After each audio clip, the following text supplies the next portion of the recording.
Kwanza ni swala la usalama, hasa eneo hili la Pwani. Leo umetaja kwamba na ukaongea kinaganaga kwamba kuna wanasiasa wanaohusika na mna taarifa za kijasusi. Ni kina nani hawa wanasiasa? Walihusika wapi? Katika visa vipi? Pili, swala la Lamu. Baadhi ya wakazi wamekuwa kilalama kwamba ile barabara ya kutoka Mombasa kwenda Lamu hawaruhusiwi kusafiri usiku, lakini sasa wanahisi kwamba usalama umeboreka. Hatua ni zipi na ni lini curfew itaondolewa ya safari za usiku? Na kama itaendelea kukaa, kwa misingi gani tena? Cha tatu ni kuhusiana na masuala ya Shakahola. Ni wazi kwamba taratibu za kuweza kupata DNA na kule kuziunganisha ni ghali mno, na imechukua muda mrefu. Baadhi ya familia hadi sasa hawajaweza kutambua majibu. Changamoto ya fedha inatokea wapi, ikizingatiwa kwamba wizara unaiongoza pia imeweza kutingiwa mabilioni ya fedha? Manake wanasema kwamba changamoto ya fedha ya kuweza kutoa zile DNA samples ni mojawapo ya mambo ambayo serikali na pitia. Na mwisho, kuna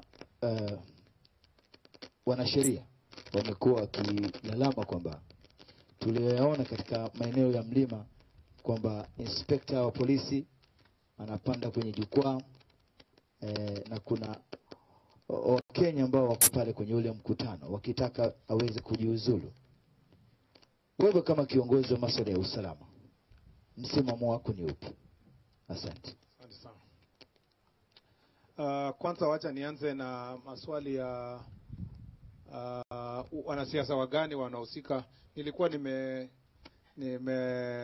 yasema machache kuhusu haya kwamba ni wanasiasa wagani wanajihusisha na mambo ya gangs kwa Pwani na kwa nchi nzima.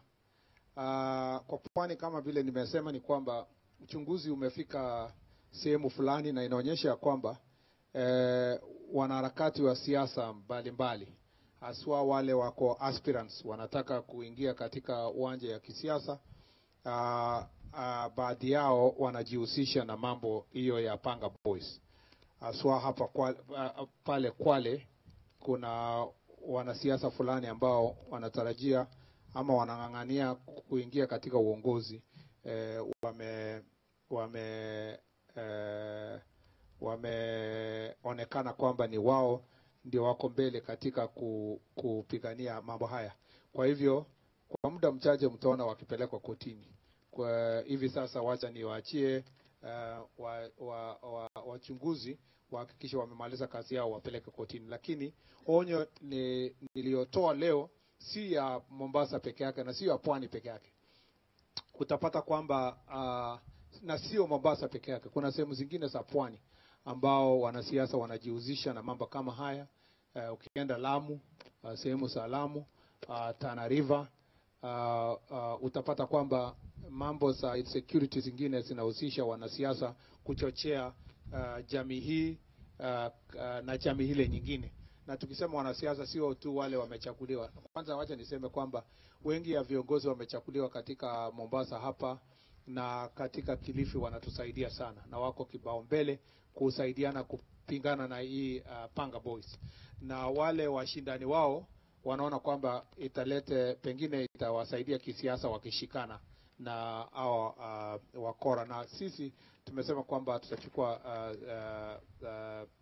hatua za kisheria. Lakini ulipoona vile nilisema kwa bunge, wanasiasa wengine ikiwa katika Nakuru County, ikiwa Kisii County, ikiwa Kisumu County, ikiwa Kakamega County ambao kumekuwa na gang, hata Nairobi County, tumesema kwamba wote tutawachukulia hatua ya kisheria kuhakikisha kwamba tumebomoa misingi yote ya magengi ambao wanajaribu kujitokeza tena. Na unajua kwamba hii magengi imekuwa kwa miaka 20-30, lakini kila wakati inapojaribu kuchipuka tunahakikisha kwamba tumepiga vizuri sana kuhakikisha kwamba hawajapata nafasi ya kumea mizizi na kuweza kutambaa katika nchi mzima ama kaunti mzima. Kwa mambo ya Lamu curfew, tutaondoa curfew ya barabara ya Lamu, Mombasa kwenda Lamu wakati tutakuwa tumefikia kiwango yenye tuko tayari kuona kwamba kiusalama ni sawa kwa wananchi wetu. Ukiona wale wakora kutoka nchi jirani walikuwa wanajaribu kuingia wanajaribu kila wakati kuingia, ni kwa sababu hata juzi walikuwa wanaweka bidii sana, kwa sababu ilikuwa msimu ya Ramadhani. Walitaka kuchukua advantage ya msimu ya Ramadhani kuleta madhara.